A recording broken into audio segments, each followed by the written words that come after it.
Here we are looking at something that has troubled spiritual men and women for thousands of years, this fight with lust. The strange thing is, the more awake you become, the more aware of God you get, the stronger this fight seems to grow. Why is that? Why does the person who seeks God most seriously have to struggle the most with desire? Let me tell you what is really happening. And I must warn you, this is not the easy talk you might expect. This is about seeing the full truth, not just the parts we like to share in public. The first thing to know is this: when you wake up spiritually, when you start to see life as it really is, you do not become less human. You become more human. You become more aware of everything. The divine, yes, but also the earthly, the holy and the dirty, the angel and the animal. Think of it this way. Before waking up, you were like a person walking through life half asleep. Your senses were dull. Your mind was foggy. But waking up is like turning up the volume on everything. Suddenly, you hear the birds sing more clearly. You taste your food more strongly. You feel the sun on your skin more deeply. And yes, you feel desire more powerfully too. This is the first reason. Spiritual sensitivity makes everything stronger. When you open your spiritual eyes, you do not open them only to heaven. You open them to the full range of human life. The same sensitivity that lets you feel God's presence also makes you feel the body's wants more. The same awareness that sees divine beauty also sees earthly beauty with strong power. The old religious teachers often missed this. They thought waking up would make you less aware of the body. But it is the opposite. A spiritually awake person feels everything more deeply. Joy and sadness, peace and unrest, love and lust. The high awareness that comes with spiritual growth does not turn off your human side. It turns up the dial on all of it. So here you are, a person seeking God, and suddenly you feel desire more than ever before. You think something is wrong. You think you are going backward. But really, you are just becoming more alive, more aware, more fully human. The question is not how to stop feeling. The question is how to feel it without letting it control you. Now let us look at the second reason. And this one is hard to admit. People who are spiritually awake often find themselves alone. Not because they are better than others, but because they see things differently. They cannot join the usual talks anymore. Gossip feels empty. Endless talk about nothing feels painful. The focus on status, money, and looks seems like kids playing pretend. So they move away from the crowd, or the crowd moves away from them. Either way, they end up alone. And loneliness is a special kind of hunger. When you have no one to share your thoughts with, when no one understands what you see, when you carry visions that others would call crazy, you feel cut off in a deep way. Lust becomes a kind of bridge back to human contact. Even if it is fake contact, even if it is empty, at least it is something. At least for a moment you are not alone. The body against another body, the eyes meeting another's eyes. For that short time, the heavy loneliness lifts. Do you see the trap? The path that brings you closer to truth also takes you farther from the crowd. And the human animal in you cries out for touch, for warmth. Lust offers a fake answer. It promises connection, but gives only more loneliness. Because after the moment ends, you are still alone, often more alone than before. This is why so many spiritual seekers, monks, mystics, and holy people throughout history have fought desire in secret. They left the world to find God. They found God, yes, but they also found heavy loneliness. And lust came knocking, offering company, even if only for an hour. The third reason is the most mysterious. When you start to wake up spiritually, you become a threat, not always to people, though sometimes to them too. But you become a threat to the forces that keep humanity asleep. Call them demons if you want, powers of darkness, or just the force of unconsciousness that rules most human life. Whatever you call them, they do not want you awake. They do not want you seeing clearly. They do not want you spreading awareness to others. So they attack. They look for weak spots. They try to pull you back into the dream, back into the sleep, back into the cycle of wanting and never being satisfied. Lust is a great weapon for this. Why? Because it works. It really pulls people back into sleep. When lust grips you, when desire burns inside, you cannot think clearly. You cannot meditate. You cannot pray. You cannot rest in the quiet place where God speaks.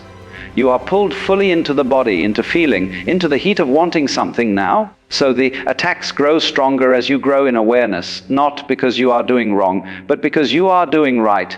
You are waking up. And the forces of sleep do not let go without a fight. This is what the scriptures mean by spiritual warfare. It is not just a story. It is not poetry. It is the real experience of anyone who tries to live awake in a sleeping world. The battle is real. The enemy is real. And lust is one of his best weapons because it works so well. The fourth reason is about old wounds, deep wounds, ones from childhood, from rejection, betrayal, all the ways life hurt us before we even knew what was happening. Most people walk through life never looking at these wounds.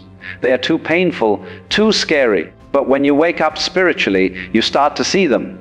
You start to feel them. All the old pain comes up.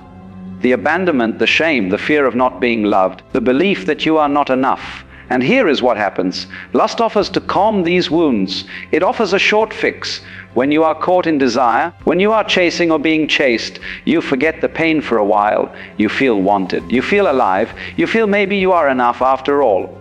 But it is a lie. Lust does not heal wounds. It just covers them for a moment. Like putting a bandage on a dirty cut without cleaning it. The infection stays and often gets worse because now you add shame. Now you know you are using people or being used. Now you add another layer of pain on the old pain. The awake person sees all this. They see the wound. They see lust trying to cover it. They see the shame that comes after. They see the whole cycle. Seeing it does not stop it. Sometimes seeing makes it worse because now you know what you are doing even while you do it. You see the trap even as you walk into it. Healing these wounds needs something else.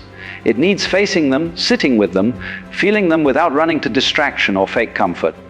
This is hard work, the hardest work. And many people, even awake people, would rather fight lust than do this deep healing. Because lust at least gives moments of pleasure, even if short. Healing only gives pain at first. The fifth reason is the strangest of all. The very gifts that make you spiritually strong also make you weak. When you have high sensitivity, when you feel God's presence, when you sense the connection of all things, you are running at a high level. Your awareness is wide, but you are still in a body. You are still flesh and blood. You still have the drives and hungers of the animal self. And here is the strange part. The higher your awareness rises, the stronger the pull down becomes. It is like the universe wants balance. The growth of your spirit creates an equal pull toward the body. This is why so many spiritual teachers, healers, prophets, and visionaries have fallen into body scandals. Not because they were fake, not because their gifts were lies, but because high spiritual power plus an unguarded body is dangerous, like a tall building without a strong base. The higher it goes, the harder it falls. The answer is discipline, but not the angry teeth, gritting kind that feels like punishment. Rather, the discipline of caring for the whole self, spirit and body, mind and flesh. You cannot just fly in spiritual worlds and ignore the body. You cannot just pray and meditate and expect the body to manage itself. The body needs care, good food, exercise, rest, healthy touch, real connection, creative work. When these needs are met in good ways, lust has less power. When they are ignored, lust becomes too strong because it tries to fill too many gaps. So, what do we do with all this? How do we live with high spiritual awareness and strong body desire? First, stop pretending the fight is not there. Stop acting like spiritual people float above all this mess. The body is real. Desire is real. Fighting a real enemy means admitting it exists. Second, stop fighting alone. The loneliness I talked about is part of the trap. Lust grows in secret. It grows in darkness. When you find even one person to be honest with, someone who will not judge but will stand with you, the power of lust starts to break.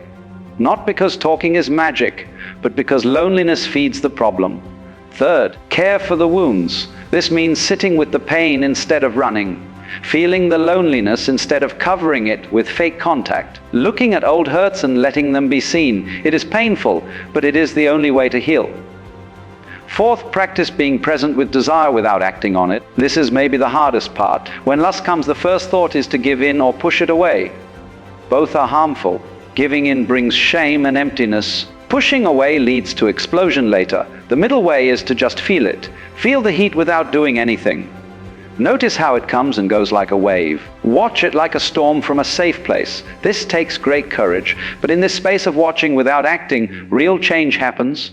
not by fighting desire, not by feeding it, but by just seeing it, and in seeing, something changes. Finally, remember, you are not this fight. You are not the desire, the shame, or the struggle. You are the awareness in which all this happens. Like the sky that watches weather pass, storms come and go. Clouds gather and leave, but the sky stays the same. When you rest in this awareness, even for a moment, the fight loses its power to define you. Yes, desire may still come. The struggle may go on, but you are no longer lost in it. You no longer believe this fight is who you are. Spiritually awake people struggle with lust, not because they are failing, but because they are awake enough to feel the full power of being human. They are sensitive enough to feel every pull, every drive, every hunger. And they are often alone enough to face these things without much help. But this struggle can become a teacher. It can show where we are hurt and need healing. It can show our need for real connection, not fake fixes. It can make us humble, reminding us we are not above the body. And it can grow our kindness for every person fighting their own desires and weaknesses. The fight with lust is not a sign you are failing spiritually. It is often a sign you are growing into a fuller understanding of being both spirit and body, both divine and animal, both awake and still learning what awakening means. So be kind to yourself, be honest about the fight, get help when you need it. Care for your wounds. Practice being present with desire without letting it rule you. And remember, always remember, you are not alone in this. Every mystic, every saint, every truly awake person has walked this same hard path. The body is weak, yes, but the spirit, when cared for, is stronger than any short desire. And the awareness that watches both body and spirit is stronger still.